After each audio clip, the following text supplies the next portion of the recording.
My name is Srushti Jayant Deshmukh and I have secured rank 5 in UPSC CSE 2018.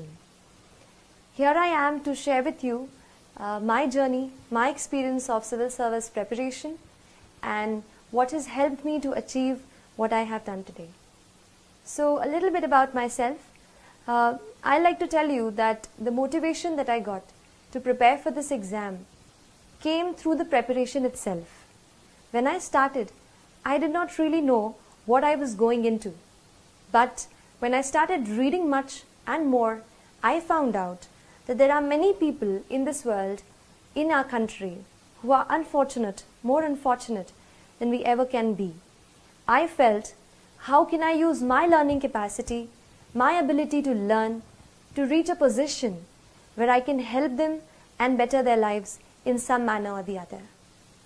तो यही motivation रहा throughout my preparation and it pushed me through the entire process.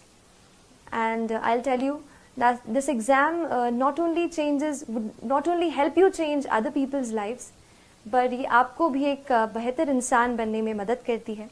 That is the beauty of UPSC CSE examination.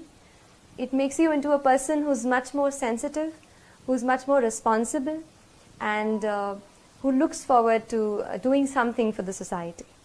So coming to the exam, I'd like to start by first telling you about the organization of notes. Now I feel that the syllabus which we have got, the UPSC syllabus, is our guiding light. It will tell you at every step कि आपको क्या important है और क्या नहीं है. इसलिए एक UPSC syllabus की कॉपी मैंने अपने स्टडी टेबल पर हमेशा रखी. उसके साथ ऑर्गेनाइजेशन ऑफ नोट्स एक दूसरा पॉइंट है जिस पे आपको सबसे ज़्यादा काम करने की ज़रूरत है, क्योंकि मैंने भी यही किया. अपने नोट्स को मैंने अपने सिलेबस को अलग अलग टॉपिक्स में हम डिवाइड जैसे कर लेते हैं वैसे डिवाइड किया और हर टॉपिक को मैंने एक अलग फोल्डर बनाया. तो उससे रिलेटेड जो भी मुझे एडिटोरियल कहीं न्यूज़पेपर में या कहीं इंटरनेट पे ऑनलाइन मैंने उसके बारे में पढ़ा, तो वो सारा मटेरियल मैंने उस एक फोल्डर में डाल दिया. उससे ये हुआ कि जब मैंने रिवीजन करने की कोशिश की तो I found everything at one place. तो एक ये चीज़ है कि अपने नोट्स को आप अच्छे से ऑर्गेनाइज करें.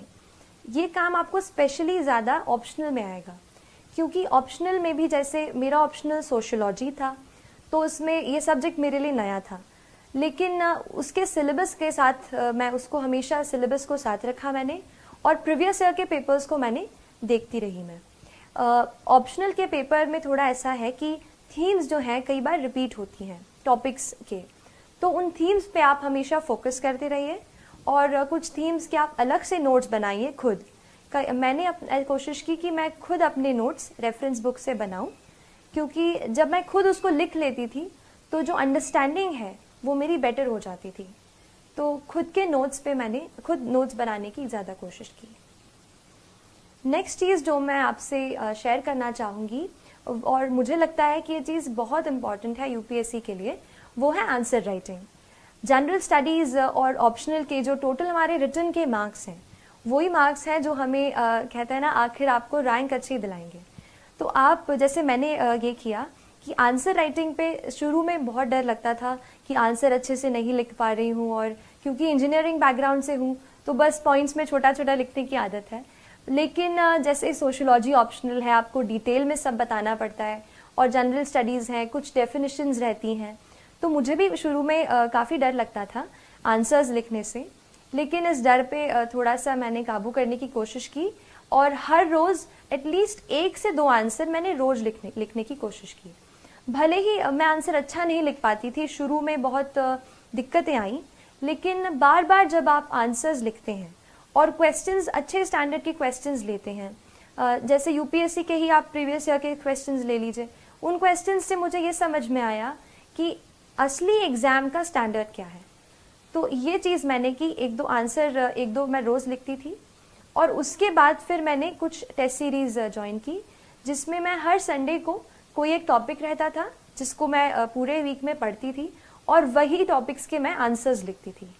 So that answer writing practice I think इतनी बिल्ड हो जाती है कि बाद में जब एग्ज़ाम में कोई सवाल जैसे आपको नहीं भी आ रहा हो तो भी आप उस सवाल से कुछ की टर्म्स को ढूंढ करके आप कुछ ना कुछ उसमें लिख सकते हैं जो कि उस आंसर के लिए रेलेवेंट हो। तो ये क्योंकि कॉम्पिटिटिव एग्जाम है, आपको 1 या आधा मार्क एक्स्ट्रा स्टील करना है, तो इसके लिए आप कोशिश करें कि अपनी रीडिंग वाइड रखें और आंसर राइटिंग की बहुत सारी प्रैक्टिस करें। आंसर राइटिंग की अगर बात कर रही हूँ तो ये बता देती हूँ कि थोड़ा सा मैंने कोशिश की कि कुछ ऐसे सॉल्ट जैसा अपने आंसर में ऐसा स्प्रिंकल करूँ कि आंसर की क्वालिटी अच्छी हो जाए और एग्जामिनर थोड़ा एक्स्ट्रा मार्क्स दे दे। तो इसके लिए मैंने कोशिश की, जैसे फैक्ट्स कहीं से अपन जैसे न्यूज़पेपर पढ़ते हैं, कोई फैक्ट्स पढ़ते हैं, उसको मैंने पहले एक बुक में अलग से नोट कर लिया था। वो फैक्ट्स फिर मैंने एग्ज़ाम के बहुत जल्दी पहले ही एग्ज़ाम के जस्ट पास में ही मैंने वो लर्न कर लिए।